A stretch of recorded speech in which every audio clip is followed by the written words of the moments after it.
It's a pleasure to have Laurent Williams here, who is going to tell us something about mirror symmetry for the Grassmannian and Schubert varieties. Thank you so much for the invitation, and thank you to the organizers for the invitation to speak and for putting on this wonderful workshop. I'm very sorry I wasn't able to get to the workshop earlier in the week, but I have some commitments along the way. So this is based on joint work with Simonyi Rietsch, and in particular based on these two papers, which we put on the archive about months ago. So this is not a mirror symmetry conference, and I'm not really a mirror symmetry person per se, but I want to give a sort of high level overview of mirror symmetry, just to give a little bit of perspective. So there's a framework of mirror symmetry for smooth projective Fano varieties over C, which is a correspondence between two geometric pictures. On the left-hand side, we have a d-dimensional Fano variety. And on the right-hand side, we have what's called the Landau-Ginzburg model, which is a d-dimensional Kähler manifold together with a function W called the superpotential, which satisfies certain properties. So, there's a correspondence between invariants on both sides. So this has a fairly old history. It goes back to work of Hori-Baffa. There's also been influential work of Batirev, Giventhal, Rietsch, and many other people. And so as I said, in this setup, there's a correspondence between invariants on both sides. For example, on the left-hand side, we have the quantum cohomology of X. And on the right-hand side, one can compute the Jacobian ring associated to W. And these rings should be isomorphic. So in this setup, the Toric case was initiated and studied pretty thoroughly by Batirev.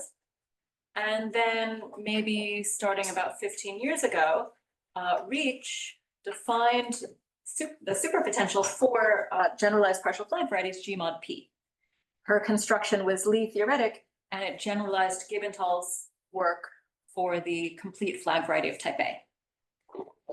So she defined this Lie theoretic superpotential, and then there was work of various people, her and co-authors, studying what the superpotential looks like in different cases. And her superpotential is particularly beautiful in the Grassmannian case. And this was initiated in work that she did with Marsh. Now, I want to emphasize that this whole framework really requires the smooth assumption. And the reason is that if we don't have X being smooth, we cannot talk about the quantum cohomology of X. So all this work on mirror symmetry in the setting of Fano varieties has been basically been done under the hypothesis of smooth. Okay, so in 2017, Connie and I studied the Grassmannian case, and we found a polytopal correspondence between the two sides of the mirror symmetry picture. So we proved this for the Grassmannian, and I'll just say I'll give a sort of high-level description of what are the objects. So on the left-hand side so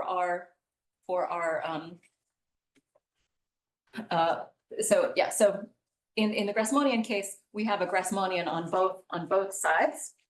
One will be a Grassmannian of K planes in N space, and one will be a Grassmannian of N minus K planes in N space. So on the left-hand side, we have what we study is the Newton-Okounkov body of our Grassmannian together with a choice of ample divisor. And this Newton-Okounkov body is defined as a convex hull. Later on in the talk, I will say more about what the Newton-Okounkov body is, but for now, let's just say that there's an analogy that your Newton-Okounkov body, or nobody, is to an arbitrary variety, as your moment polytope is to a toric variety. Okay, so this Newton-Okounkov body is defined as a convex hull, and it has this, this very nice property that lattice points of the Rth dilation correspond to a basis of this space of sections. Okay, so on the left-hand side, we have this Newton-Okounkov body. And now what do we have on the right-hand side? So on the right-hand side, we have the dual Grassmannian, and we have this function called the superpotential. And this superpotential is a Laurent polynomial. And so what I can do to get a polytope out of this Laurent polynomial is I can tropicalize it. I can take every Laurent monomial, I can tropicalize it, that gives me one inequality, and the union of these inequalities cuts out a polytope.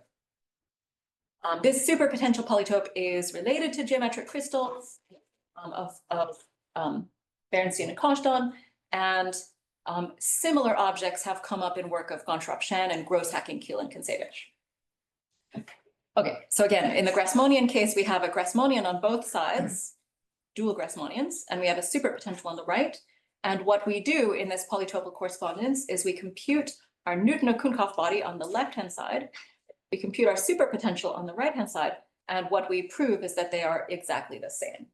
A couple of questions. Uh-huh. So X check apparently isn't a Grassmannian since it has a function on it. So we're going to have the big open positroid variety in the Grassmannian together with the superpotential. Okay. And what do you mean when you say you can't do quantum cohomology for singular? The definition I know doesn't seem to care about smoothness of the target. Okay. So I'm not aware of so you know, like quantum cohomology of a Schubert variety, for example. I don't know it very well, but I could define it. It's not in curves and kind of whatever. I'm not saying I could particularly compute it, but I think it's defined. Okay. So I guess we don't have any way to get our hands on it, and so we couldn't compare it.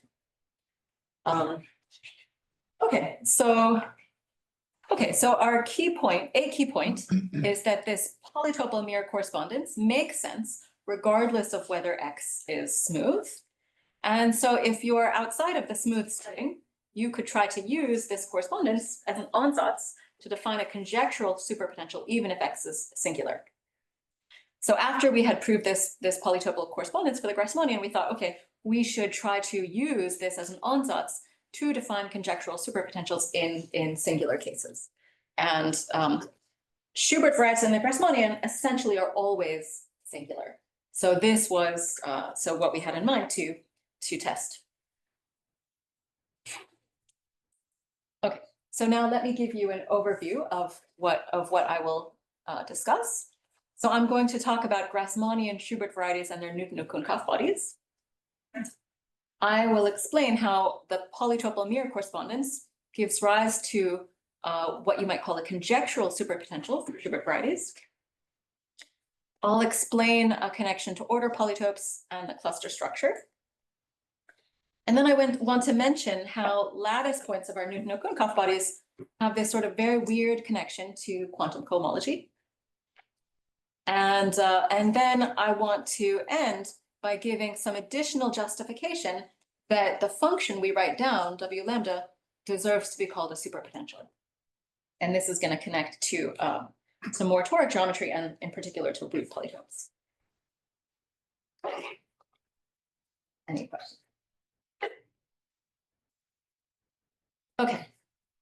All right. So we're going to be talking about two dual Grassmannians. One is going to be a Grassmannian of n minus k planes, and one is going to be a Grassmannian of k planes in n space. They both have the same dimension, and they both have Plücker coordinates. So Plücker coordinates for a Grassmannian on the left are indexed by n minus k subsets of 1 through n, and Plücker coordinates for the Grassmannian on the right are indexed by k element subsets of 1 through n. Now I want to talk about Plücker coordinates on both sides using the same object. So I will index them by partitions contained in an n minus k by k rectangle.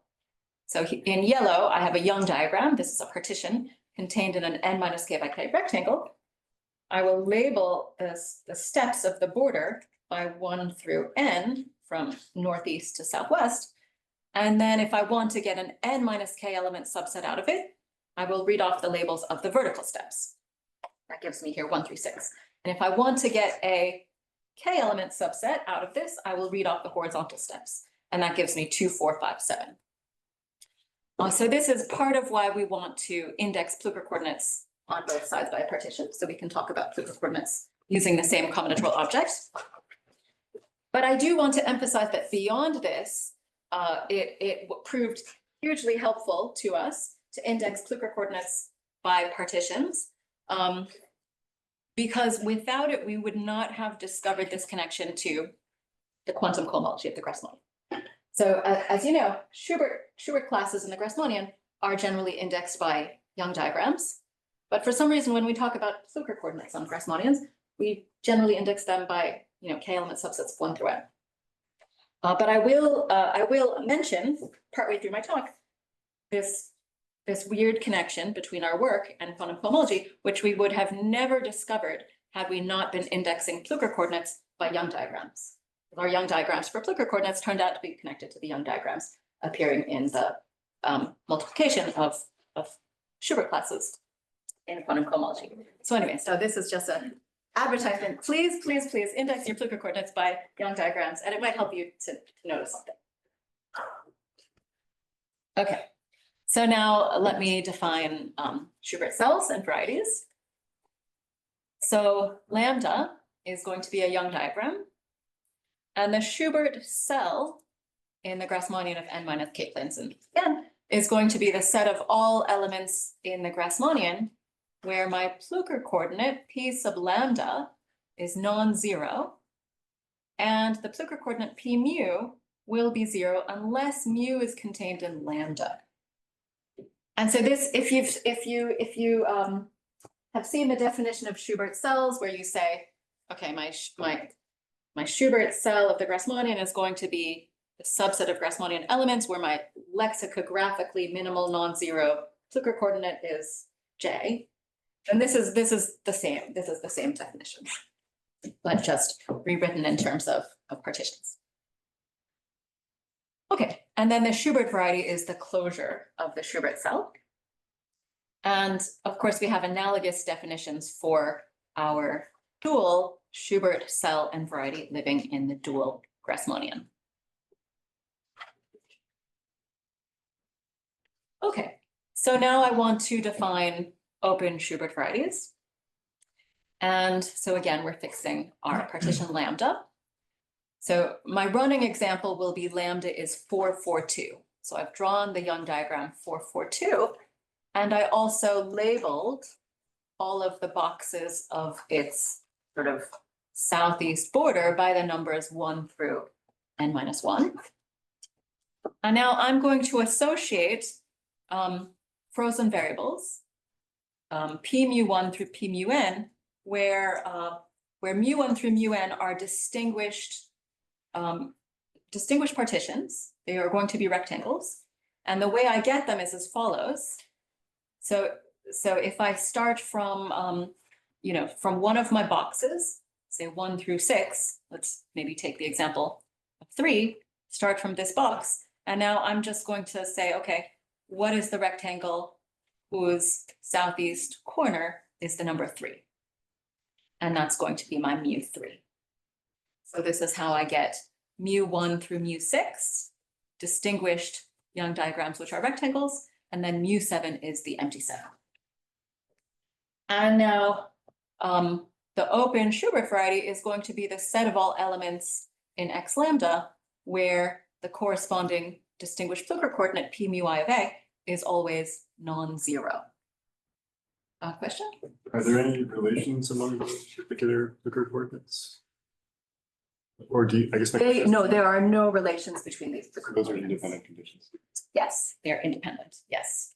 And these open Schubert varieties are instances of open positroid varieties, for those of you who have studied positroid varieties.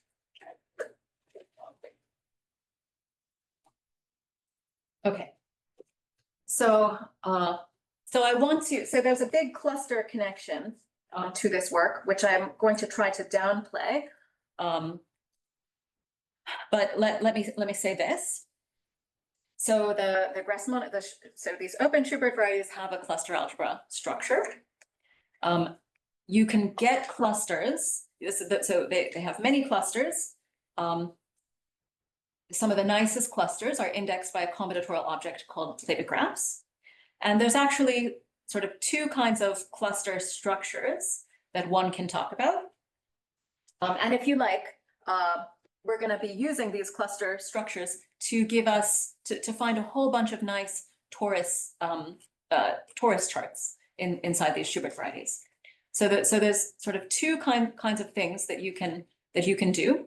There's a kind of X cluster chart on these open Schubert varieties.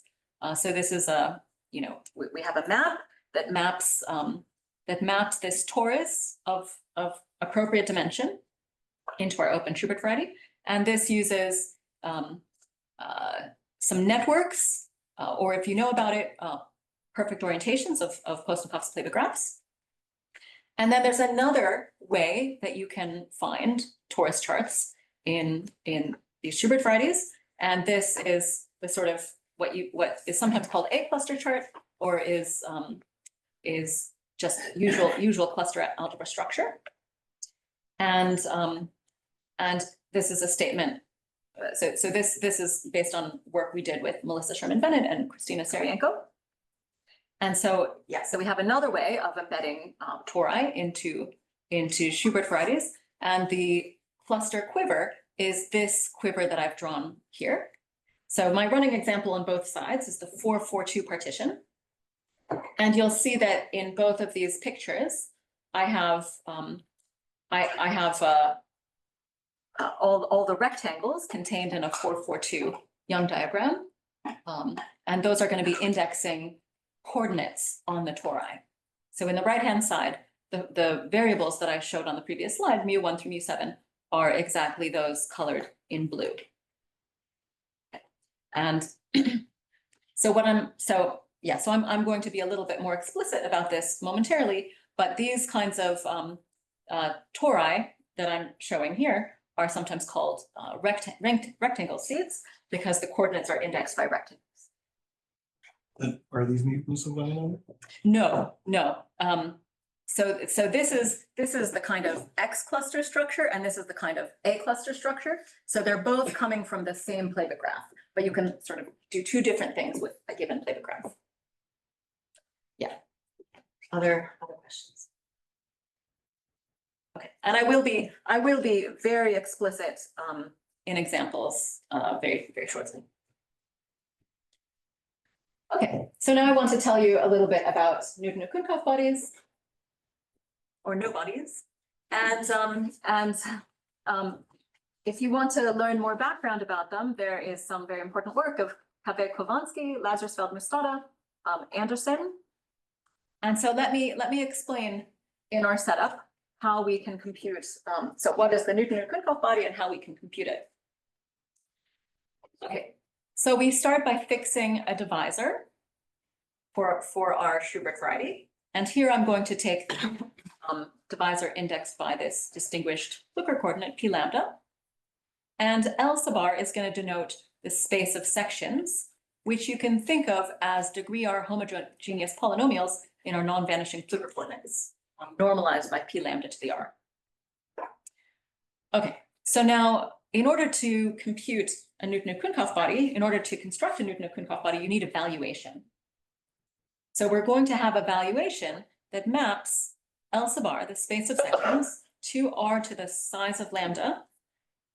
And we're going to be using this X cluster chart for X lambda, and we'll be choosing the leading term after writing our Plücker coordinates in terms of the X cluster chart. Okay. So we're going to do an example. Okay, so here's my running example. Lambda is 442. And from the diagram of this, so from this directed graph, we can read off an X cluster chart, which is a torus inside of our Schubert variety. So what we're going to do is we're going to have these coordinates indexed by these partitions. So our coordinates will be called x tau. And we're going to have a way to map these coordinates into our Schubert variety, and in such a way that our Plücker coordinate on the right-hand side will be the generating function for flows from the sources of this graph to J. Okay, so let me just show an example. So I'm going to explain what are the Plücker coordinates of the image of this torus. Okay, so first, I'll show an example of how we can compute the Plücker coordinate piece of 2, 4, 7. So what we do is we look at tuples of non-intersecting paths from the source of this graph, here that's 1, 2, 5, to 2, 4, 7, which is indexing our Plücker coordinate. And if I want to route sources 1, 2, 5 to 2, 4, 7 in this directed graph, I better have 2 go to 2, and then I need to have 1 go to 4, which it can do in 2 different ways, and I need to have 5 go to 7. And so there are 2 what I would call flows from sources to sinks, and the weight of every flow is the product of variables that the paths see below them. So the weight of this flow on the left-hand side will be the product of this variable, this one, this one, this one, and this one. And that gives me this term right here. And then the weight of this flow will be the same product, but we have one extra factor, which is this variable. And so that tells me that the formula for my Plücker coordinate is the sum of these 2 terms. Okay, so let me say one more time in case you haven't seen this before. I'm defining a map of a torus into a Schubert variety. And the way I'm telling you what is the image is I'm telling you what are the Plücker coordinates of points in the image. And the Plücker coordinates of points in the image are exactly constructed as generating functions for flows from the sources of my graph to the desired like k-element subset. So you're thinking of your C10 as being indexed by these partitions that are these 10 partitions? Exactly. Yes. So C to the 10, C star to the 10. My coordinates are exactly indexed by these partitions right here. Do you know a way to lift this to, instead of going to the Plücker coordinates on the Grassmannian, to instead of like A by N matrices? Yes. And this is so what I'm showing you can be thought of as a special case of the whole theory of perfect orientations on plated graphs. And in Postnikov's original paper, he showed exactly how to write down the matrix. And it's a kind of Gessel-Viennot style thing. Yeah, where your IJ entry has to do with exactly just the directed paths, the ways of directing I to J. And guess if you know, then gets us the non-intersecting on this path. Right. Now the perfect orientation theory is a little bit more general because you don't need an acyclic orientation to start out with, but I'm just showing something that's acyclic and falls into the Gessel-Viennot setup. Can I ask a very, silly question maybe? Where was I coming from? So is this just like you picked one subset to do this example? I kind of missed it. I see where J shows up in all the different. Yeah. So thanks very much. So this is my starting partition. Yes, And that told me how to draw this directed network. yes. And capital I is these numbers 1, 2, and 5, which you could Oh, think of you're as just the saying labels those of are your- the vertical steps. Okay. I see. Yeah. Got it. Thank you. Yeah. I missed. Thank you. Yeah, so this is just a nice way to map a torus into a Grassmannian. But I do want to stress that there are, so this you could call an X cluster chart for the Schubert variety. But there's many others. There are many others. I'm just showing you sort of simplest one. Okay, so now that we have this this torus chart, now I want to explain this valuation map. So we now have a way of expressing our Plücker coordinates in terms of these variables x tau. And we're then going to apply a valuation map. And this valuation map is going to give us a way to map each Plücker coordinate expressed in x taus to an integer lattice point.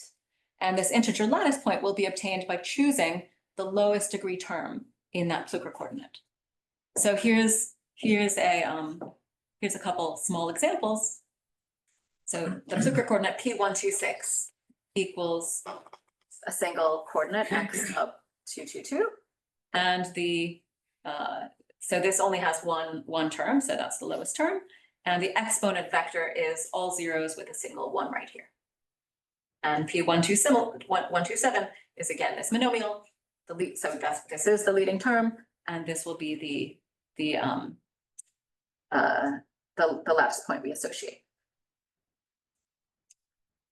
Okay, so yeah, so remember, we're writing our Plücker coordinates in terms of these coordinates, x tau, and we're applying the valuation map. And now what's the Newton-Okounkov body? What we're going to do is we will take all possible valuations of LR, remove 0. We're going to, so LR is, you can think of as degree R polynomials and Plückers. We will rescale by dividing by R. We will take the union as R goes from 1 to infinity. And then we're going to take the convex hull and then take the closure. And this is our Newton-Okounkov body. So this is, the definition is it's a little complicated, but this Newton-Okounkov body often turns out to be extremely beautiful. Any questions about this construction? Could you explain again, why is Pj divided by P lambda equal to Pj? What is that? Sorry. I will often take a normalization. So P lambda is a Plücker coordinate which doesn't vanish on our Plücker coordinate. And so I'll often take the normalization that it equals 1. Sorry, I should have just probably removed that. Laurent? Mhm. I think you said this, but can you remind me what the capital G means in the notation? Yes. So we have many possible choices of X cluster chart to choose, indexed by some combinatorial data. And so I sometimes index it by G for Plücker. We get many, but not all cluster charts from Plücker graphs. So I tend to index them by G. Okay, other question. Okay, so yeah, so this again is the definition of the Newton-Okounkov body. Now, from the definition, it's not obviously a rational polytope or even a polytope. And it does not need to be a polytope in general, it's just some convex body. But in the case of a Schubert variety, it is a rational polytope. And when I make the nice choice, when I make this sort of particularly nice choice of chart, this particular X cluster chart, which I call the rectangles chart, then our polytope is up to a change of coordinates, the order polytope of this poset. Okay, so you can look at all rectangles contained in lambda. This is all of the rectangles, and you can order them by inclusion. This gives a poset, and there's an order polytope associated to any poset, where what you do is you just write down you write down an inequality whenever you have two elements which are comparable in the poset. And also your coordinates have to be in between 0 and 1. Okay, so right, so the punchline is that even though this Newton-Okounkov body is a priori not even a polytope, in the Schubert case, it is a rational polytope, and up to a change of coordinates, it's an order polytope for this nice choice of C. You understand how the polytope changes when you mutate? Yes, it changes by a tropicalizing mutation. Okay, so can you associate it to a non-labeled cluster? Yes, yes, yes. So all of our results actually work for all clusters, not just the favored one. But I didn't want to focus on that part in this talk. Other question? So when we have a polyhedral NO body, I thought this is about a toric degeneration. And Yes, yes. So we will talk about toric degeneration. Does this make sense for polytope varieties? Yes, yes. And we have a lot of results about polytope varieties, but not ready for public consumption.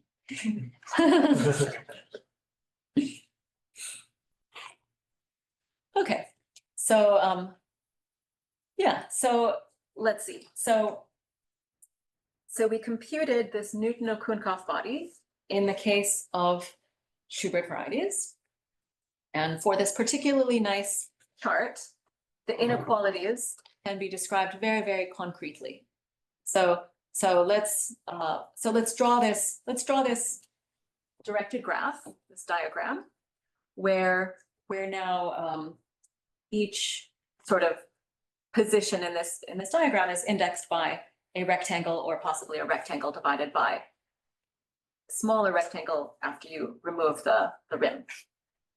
So if you draw this diagram, then you can associate one inequality to every arrow, like this inequality that I'm pointing to in red gets associated to the inequality y square minus y box is greater than or equal to y sub 1, 1. And I think you can see how the right-hand side, well, sorry, this part here is associated, you can think of as a tropicalization of this monomial, and this part over here you can think of as coming from here. So there's a, oh, and I should say, we have these q's in the picture. Q, we can tropicalize to 1, and then this arrow right here gives rise to the inequality 1 is greater than or equal to this difference, where this difference comes from here. Okay, so yeah, so the statement is that this is a description on the nose of our Newton-Okounkov body, and you can encode it with this diagram. That's the quantum multiplication by the. Say it again. The quantum multiplication by the divisor. Right. Should we, I mean, I guess we could think of the Qs as a shorthand for maximal elements are In the post-it. less than or equal to 1 because it's Yes. an order polytope. Yes. Okay. Right. So this is sort of like doing the order polytope construction, but not doing the change of variables. Like, yeah, this is accounting for the change of variables. So this does literally give you the inequalities for the Newton-Okounkov body, which is almost the same as the order polytope, but you have to do a change of variables. Okay. Was you not expecting that quantum multiplication by the divisor before?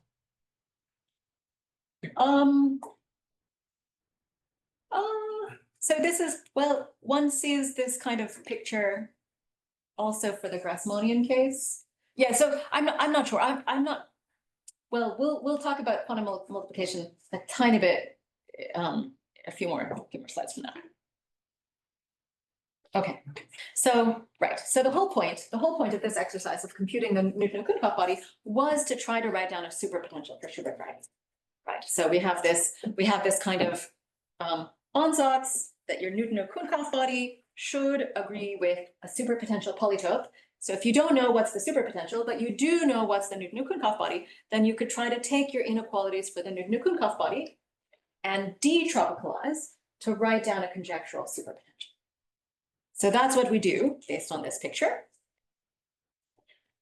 And if you detropicalize these things, then we just write down a sum of Laurent monomials, one for each arrow here. So this, yeah, so one tropicalizes to nothing, or, well, anyway, okay, this arrow here corresponds to P box, and this arrow here corresponds to P2 over P box, and so on. So you can basically take this picture, and we detropicalize the inequalities of our polytope, we get a conjectural superpotential with one Laurent monomial for every inequality we had before. Okay, So that's the idea. Can I ask couldn't really quite catch what role tropicalization plays here. Explain a little bit. It's really just to so if I have an inequality, so if I have an inequality like this, then if I detropicalize, yeah, well, I mean, I'm using it a little bit loosely, but so this is an inequality, and I want to take this inequality and produce a Laurent monomial. So I'm going to convert each inequality to one Laurent monomial, if that makes sense. And can you remind us again, how should we think about the superpotential? So, yeah, so, well, I don't know, I guess there's many ways to think of the superpotential, but I just want to take this sort of combinatorial ansatz. So the combinatorial ansatz says the Newton-Okounkov body equals the superpotential polytope. And the superpotential polytope comes from taking a Laurent polynomial and associating one inequality to every Laurent monomial. Okay, so basically, so once I know my Newton-Okounkov body, then what I want to do is look at all of its facets and associate naturally a Laurent monomial to every facet, and then hope that the sum of those Laurent monomials deserves to be called superpotential. So that's the game we're playing. Okay, so that's what we can do. So that's how we get this sum here. And I want to mention that because the Plücker coordinates associated to these rectangles are exactly cluster variables for a cluster for the Schubert variety, then this expression here, it's a Laurent polynomial in the rectangles cluster. So this is the Laurent polynomial, which is written in terms of one cluster for the open Schubert variety. Now, so that's nice, but if I want my superpotential to live on the open Schubert variety, I really want to make sure that it's well defined everywhere on this open Schubert variety. And on this open Schubert variety, the divisors I'm removing correspond just to the frozen variables in the cluster structure. So what I want to do now is take this Laurent polynomial written in one cluster and ask, can I use Plücker relations to rewrite it as a regular function on this open Schubert variety? Is that reasonably clear? Can I just, I'm still a little confused about this construction. So for the inequalities that have, say, 3 terms instead of 2, do you just get the right-hand side in the? What happens? Oh, yeah, so like the monomial I would associate to this arrow would be like head divided by tail. Okay. So I would, yeah, so it's gonna be one Laurent monomial. But then the thing in the bottom of the tail goes to the numerator then, or?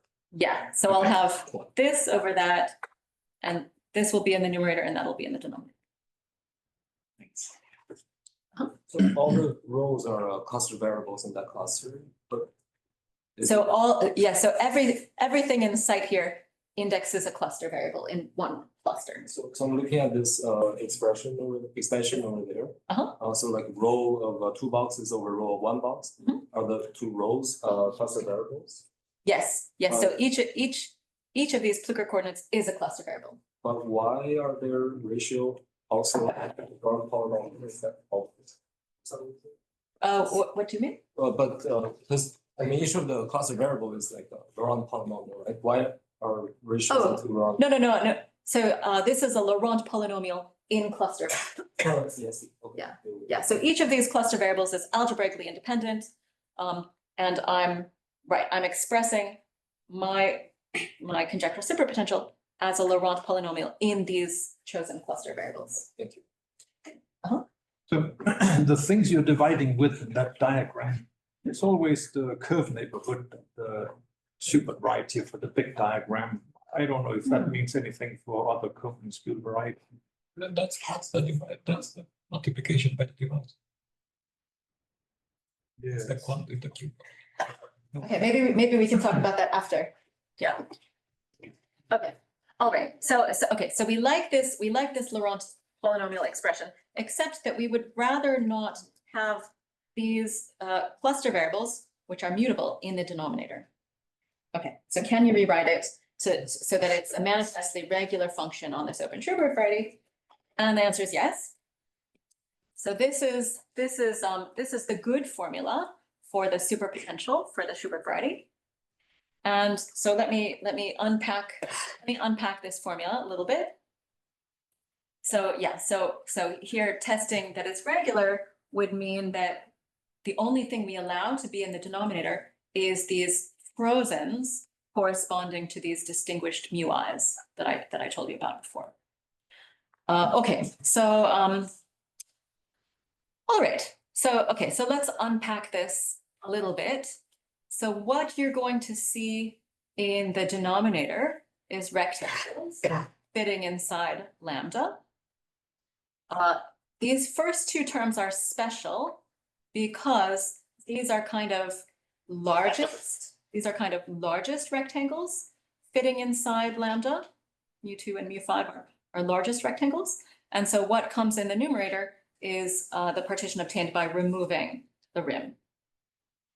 Okay, and then we also have, we put a Q here. Okay, so now what about all of these?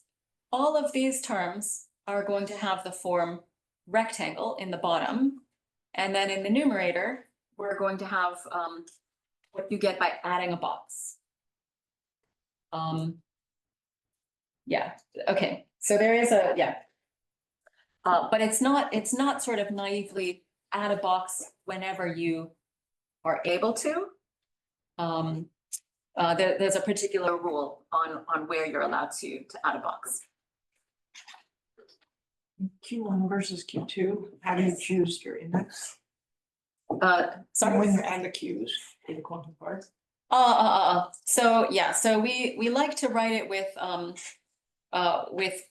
number of Qs corresponding to the outer corners of this rectangle. But for all practical purposes, you can just think of these as being the same Q. Should I understand your orange note there, added boxes on northwest rim? Yeah, Okay, so there's going to be. Yeah, it looks like you should have 331 as a mu3 term. Say it again? It looks like you should have P331 over P33 as a mu3 term. Right, but we don't. So yeah, so the number, so it's very important, the number of terms out here are exactly in bijection with the boxes in this outer rim. So there's going to be exactly 6 terms. And in fact, the number of terms in this expression, there's going to be 1 term for every irreducible component of the anti-canonical divisor. Now there's something that's more interesting about Schubert varieties than Grassmannians, which is that our frozen divisors are not in general irreducible. And so yeah, so that but the number of terms here exactly corresponds to irreducible components of this anti-canonical divisor. It's also equal to the number of positoroid divisors in this Schubert variety. Is there anything about the critical points of this potential? We computed them and they looked bad. At least they didn't look. It didn't look like there was a beautiful formula for them. What are you saying about Schubert's being more interesting than Grassmannians? Yeah. So right. So there are. So if I were to write down the Grassmannian superpotential for GKN, there would be exactly n terms. And those n terms would be exactly in correspondence with the frozen variables in the cluster structure. Okay. We no longer have n terms anymore. We now have n plus d minus 1, where d is the number of outer corners. And that is the number of irreducible components of this anti-canonical divisor. So But some of, but on the Grassmannian, you don't have any reducible components. Yeah. no, we have n plus d minus 1 components here, where d is the number of outer boxes. So on the Grassmannian, n plus d minus 1 equals n, but on a general Schubert, it doesn't. Okay. Yeah, and so if one is thinking about the cluster structure, then something that it becomes subtle for Schubert's is that if you set a frozen variable equal to 0, this will, you can have several reducible components. Okay. Sorry, I don't mean to like get too much into the details with experts. I don't want to like lose everybody else. Okay, but I do want to tell you about this very weird connection to quantum cohomology. And that comes from studying the lattice points of these Newton-Okounkov bodies. Okay, so let's let G be a playback graph for our Schubert variety, and you could think of that as giving, every playback graph is giving a cluster chart with coordinates labeled by partitions. So then the lattice points of this Newton-Okounkov body are exactly the valuations of the Plücker coordinates for the non-vanishing Plücker coordinates on the Schubert variety. And moreover, we have this explicit formula for these lattice points. So if nu is one of the partitions labeling our coordinates, then the nth coordinate of the valuation of Plücker coordinate p tau is exactly this sort of combinatorics of the maximal diagonal in the partition nu take away tau. So let me just explain that with an example. If I want to compute this component of this Plücker coordinate, then first I'm going to convert this Plücker coordinate to a partition. So 1, 2, 7 gives rise to this partition. So I want to compute the 1, 1, 1 component of this valuation. So remember this valuation is a lattice point in like z to the 10. And what I claim is that this component of this lattice point is what I get if I take the set theoretic difference of these partitions and then look at all of the diagonals with slope -1, and I count the length of the longest diagonal, right? So if I take this partition and I remove this partition from it, and this is left justifying the upper left corners, then I'm only gonna have a single box left. So the max diagonal will be 1. Similarly, if I want to compute the valuation of this Plücker coordinate 4, 6, 7 and look at the component 3, 3, then I turn this Plücker coordinate into a partition. I look at the max diag of what happens when I take this partition and remove this box. And what I get now has a diagonal with length 2. So the max diag is 2. Okay.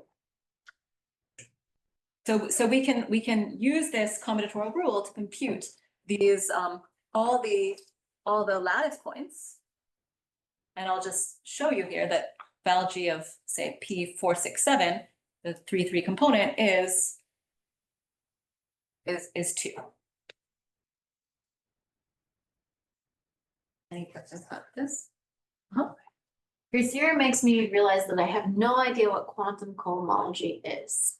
So because you're telling me that this should tell me some weird connections to quantum cohomology, so is that coming? That's Okay, what does this mean?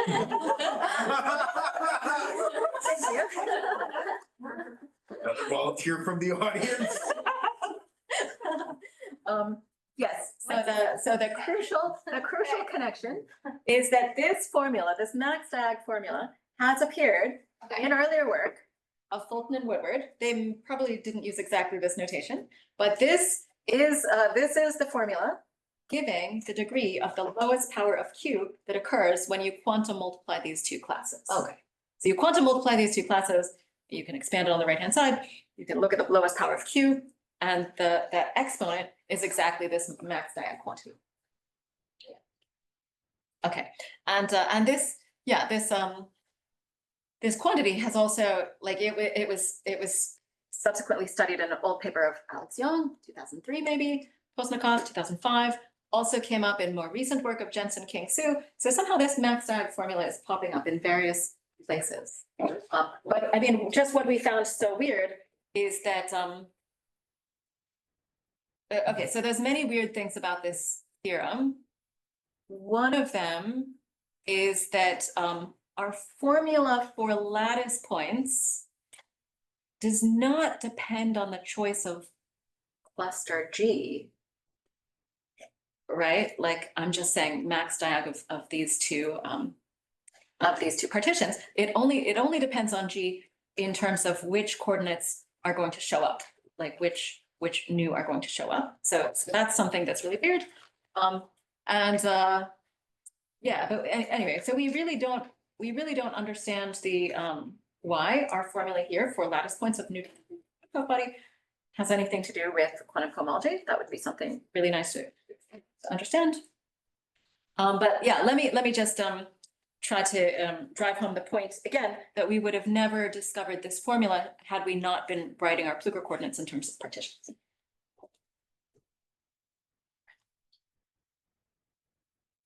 Okay, so right. So now I just want to say a little bit about in what sense is our function W lambda that I wrote down, in what sense is it a superpotential? And we actually had this formula for superpotential for Schubert Varieties back in like 2019 or 2020 or something, but we did not finish writing this paper until 6 months ago because we had not given a satisfactory answer to this question. Okay, so all right, so anyway, so as I was saying before, in the singular setting, we do not know how to make sense of this statement. And instead, to guess our superpotential, we use this sort of polytopal mirror kind of ansatz. So what we do show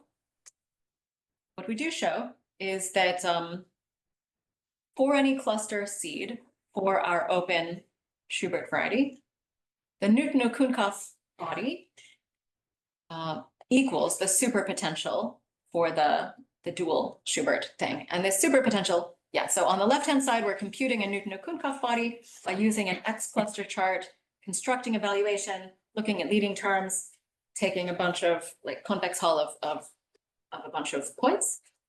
And on the right-hand side, what we're doing, we are taking our superpotential, we're expanding it in terms of a particular cluster, and then we're tropicalizing it to get a bunch of inequalities. Okay, so the statement is that we always get the same polytope on both sides. You want to ask a question about that? I thought a superpotential was a function, not a polytope. So the superpotential is a regular function on this open Schubert variety, which we can expand in any cluster. And when we expand it in terms of a cluster, we get a Laurent polynomial. And once we have a Laurent polynomial, we can tropicalize it and get a bunch of inequalities. So that's what we call the superpotential polytope. So expand in a cluster and then tropicalize. Okay. All right. So this is a tiny example. This is kind of the smallest example, sort of smallest, slightly interesting example for Schubert's. You can write down your X cluster chart for this 2-1 Schubert variety. So we use flows to compute Plücker coordinates, and then we take the leading terms and we get these points here. And our Newton-Okounkov body turns out to be the convex Hall of these 5 points. A priori, it's a convex Hall of many more points, but here we get lucky and it's just these 5. And then our superpotential is this rational function, Laurent polynomial. We tropicalize it, we get a bunch of inequalities, and that defines a polytope by inequalities, and these two polytopes agree. Okay, so all right, so now how else can we justify calling W a superpotential? So in mirror symmetry for toric varieties, when you have a Laurent polynomial superpotential on a torus, you study the toric variety of the face span of the Newton polytope of your Laurent polynomial. So this is now Newton polytope, not Newton-Okounkov body. And I really mean Newton polytope in the sense of take the convex hull of the exponent vectors of W. So now, what happens if we do that? Okay, so up to a change of variables, we can encode our superpotential like this. And then when we take the convex hull of the exponent vectors, we get a lattice polytope in R to the 10. Okay. Okay. So there's actually two things that we do with our superpotential. One is we tropicalize it and we get a polytope, and the other is we take the Newton polytope. So these are two. Sorry. Yes. Yeah. Right. So one is we tropicalize and we get the superpotential polytope, and the other is we just take its Newton polytope. And these are two distinct constructions, but they're related.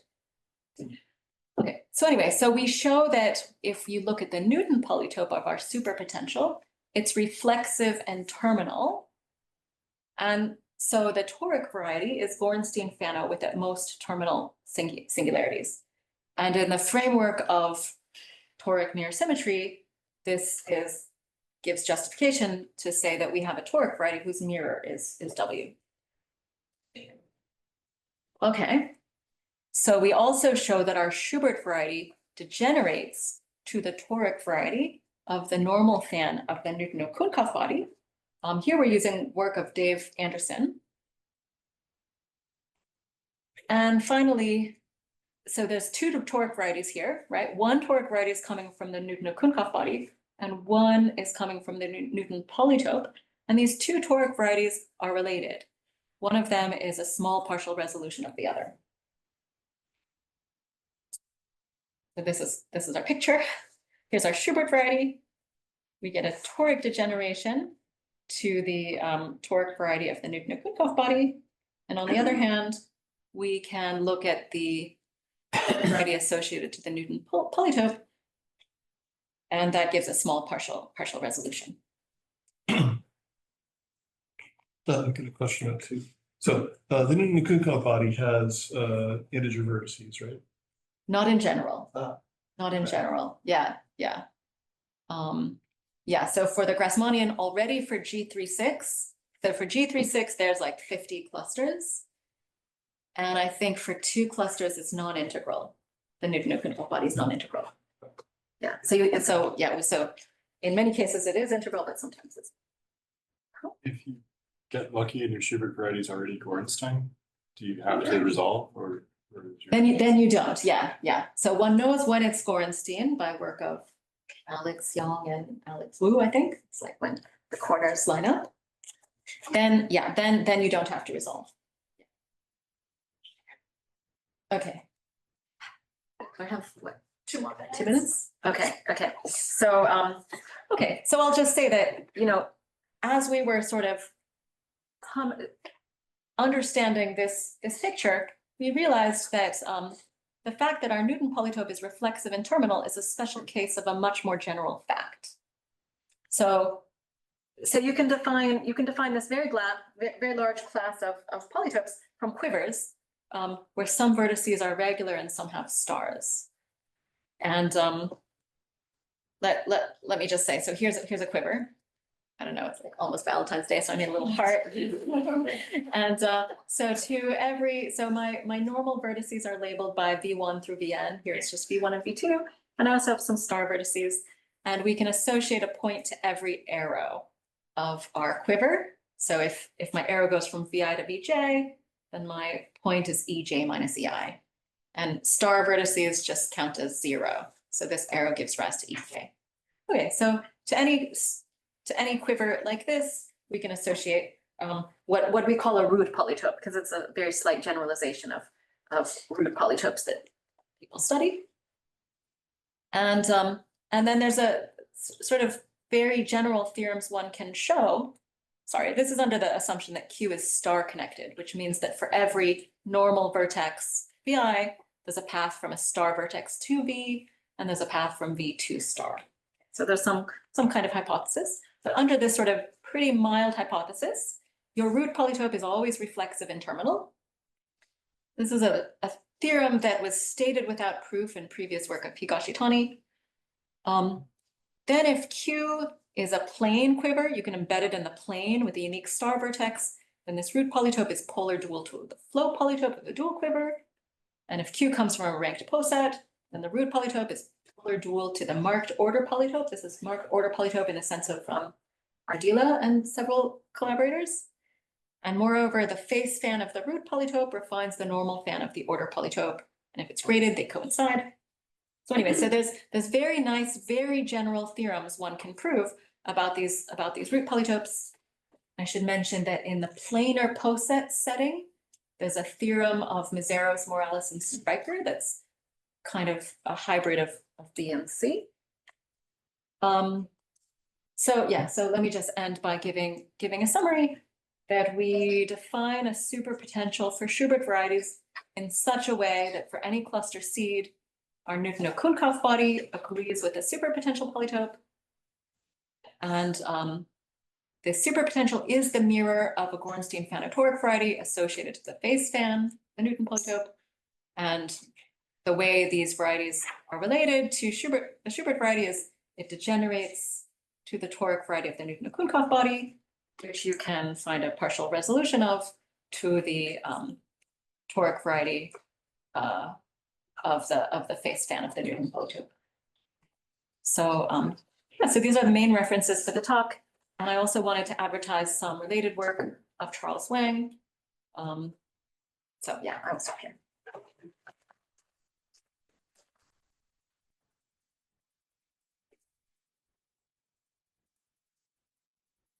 Are there any more questions? Is it important to invert Q? To what? Invert Q Oh, where? in the quantum proof topology. Oh, well, so the only place Q comes up for us is in the superpotential, and it's there because when we tropicalize, we need to have a number 1 in our inequalities. So I mean, somehow in this framework of superpotential polytope, there's not much we're doing with Q. Okay, it's just when you wrote it, you had this Q inverse, but maybe that's not Where did I write that? earlier slides. Oh, yeah, there, for example. Oh, I think it is important to make an isomorphism here. I see. Maybe another question, this ansatz that you mentioned, where did it come from? Like relating nobodies with superpotentials. Oh, I mean, the first place it appeared, to my knowledge, is our Grassmannian paper. But once we realized that, this could be viewed as a new kind of polytopal mirror statement, then we thought, okay, this should hold more generally, and maybe we can use it to define superpotentials where they're not known.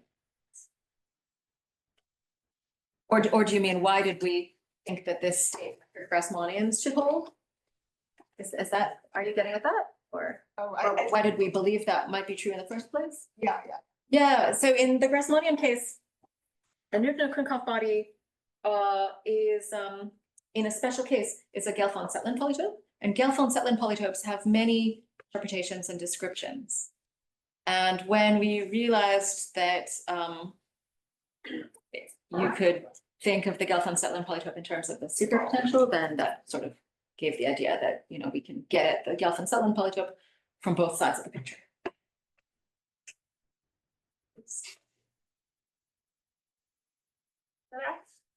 So the nobody is born with its D description, right? The vertex description. Yes. And your theorem can be regarded as an algorithm for giving an H description. Right, if you know the superpotential. Yeah, so is this efficient at all? Is it efficient? Oh, well, yes, I would say absolutely, right? I mean, for Grassmannians, if you start with an arbitrary cluster, I would find it very, very difficult to compute the Newton-Okounkov body because a priori it's a convex hull of infinitely many points. But then once we know this theorem that it agrees with the superpotential polytope, You just write your superpotential in a correct cluster. And then you get your inequality description. Also the inequalities produced by your theorem, none of them is redundant. That's right. None of them are redundant. Yeah. I mean, I'm not sure if I precisely have a proof of that statement. I know that it's true. And I feel like the fact that. And I feel like, so you see, when we expand our superpotential in a cluster.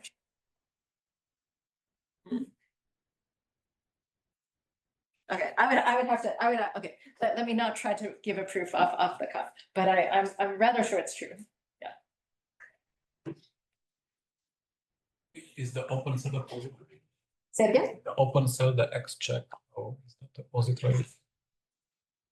Let's see, in this statement here, I meant this to be in the Grassmannian setting. Yes, because we don't know what to do with the quantum cohomology. For the Schubert variety, it's always a positive. Say it again? So if you start with the Schubert variety, not with the Grassmann. So then we don't know how to think about the left-hand side. But you're removing this canonical divisor, right? The canonical condition.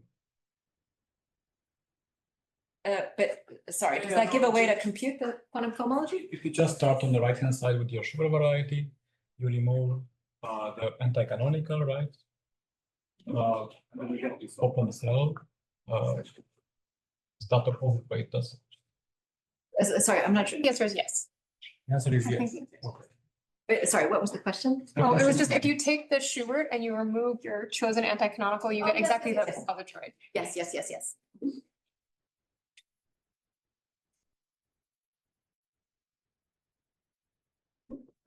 Could you actually use your ansatz for potential define the quantum or really through the various Crepin resolution, conjectural equivalence, the small resolution, and generation should be better. I